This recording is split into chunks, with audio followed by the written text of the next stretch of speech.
The Vegas Strip adds a new show Tuesday night when CNN hosts the first Democratic presidential debate. And breaking this morning, we are releasing the lectern lineup. It's based on the latest polling data. And there you see it from left to right: former Virginia Senator Jim Webb, Vermont Senator Bernie Sanders, former Secretary of State Hillary Clinton, former Maryland Governor Martin O'Malley, and former Rhode Island Governor Lincoln Chafee. Now, the one name not on that list, Vice President Joe Biden. And that's because he's keeping us all waiting for him to decide whether or not he is running for president. Joining me now is Chairwoman of the Democratic National Committee, Debbie Wasserman Schultz. Thank you so much for joining me, Congresswoman. I actually, before we get to Joe Biden, want to start with Benghazi and what we saw this morning. Brad Podliska saying during an interview with Jake Tapper that he thinks that this investigation has become partisan, but Hillary Clinton still has a lot to explain. Now, the committee insists, I should say, that this PowerPoint presentation that he developed during this investigation was actually highly political. That he's accusing them of what, they're sort of accusing each other of the same thing. So I guess it bears the question, can he be trusted? What do you think? Well, I think we don't even have to go to Major Podliska's whistleblower lawsuit to have seen that the true intentions of the creation of the Benghazi Select Committee were revealed on national television by the Majority Leader Kevin McCarthy a little over a week ago, when he absolutely, unequivocally said that this was a committee that was created and bragged about how it's brought Hillary Clinton's numbers down. So number one, they basically have admitted on national television that the purpose of this Select Committee was political, was politically motivated, and was a partisan witch hunt. And now we have a major in the United States Air Force who worked for the committee, who now believes that he was fired because he refused to go along with the increasingly partisan, targeted witch hunt against Hillary Clinton that this Select Committee clearly has been moving towards and engaged in. So now you have an admission by the people who created the committee and an employee of the committee who, by the way, says that he is not only a conservative Republican, but intends to vote for the Republican nominee for president and doesn't think that Hillary Clinton should be president. That, to me, smacks of pretty significant credibility. Now, let's turn to Joe Biden. There were reports this week that his aides came to your office at the Democratic National Committee to get a briefing on the nuts and bolts of getting ballots and things like that. So will Joe Biden run? Does that give you an indication?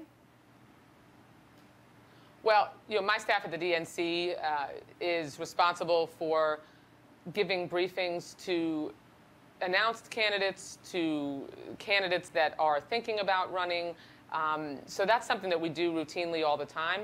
But the vice president, as I've said many times, has been going through with his family a gut-wrenching remorse that no family should have to go through. At the same time, we do know that he has been carefully considering whether he wants to run for president of the United States. And of course, in the Democratic primary, we would always have room and welcome the sitting vice president. Very diplomatic. Let's turn to somebody we know is running, Bernie Sanders. He is a self-identified socialist. If he is your party's nominee, would that socialist label hurt the Democratic Party's chances of winning the White House in 2016?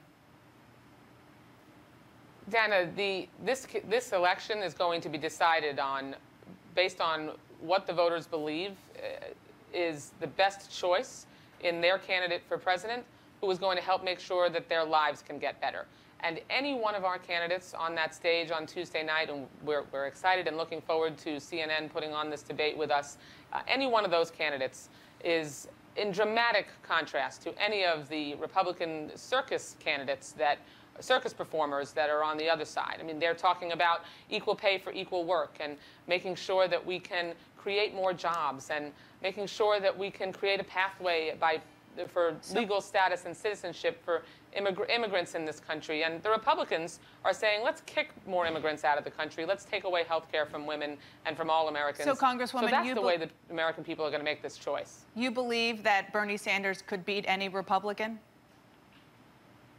I believe that any one of our candidates will stand in stark contrast when it comes to the priorities of the American people and how they're going to make the decision on who they vote for president to any of the Republican candidates. The Republicans have been trying to outright wing one another. Look, between the 15 Republican candidates that are left, all of whom are trying to out-Trump Donald Trump by saying, yeah, let's kick women, let's kick immigrants out of this country. Let's take away health care from women. Let's increase taxes on the middle class to pay for tax cuts for the wealthy. Let's end Medicare as we know it. Yes, I think any of the candidates on our side of the aisle who are talking about job creation, making sure we can expand access to health care, build the cornerstones of a middle class life by helping people get a good education and having a secure retirement, any one of our candidates will be chosen and eventually elected as the 45th President of the United States of America because of that contrast. And before I let you go, Martin O'Malley was just here saying, as he says all the time, he wants more debates. There are currently 6 on the books. Any movement there?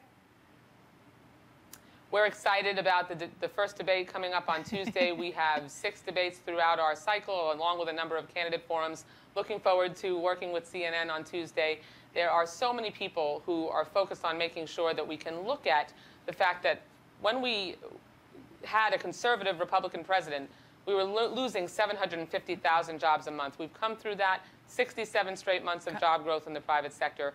People are no longer losing their homes like they were in Nevada and across the country, and that's the contrast that we'll talk about on Tuesday night. Looking forward to that. Congresswoman, we're looking forward to it as well. Thank you for joining me. I appreciate it.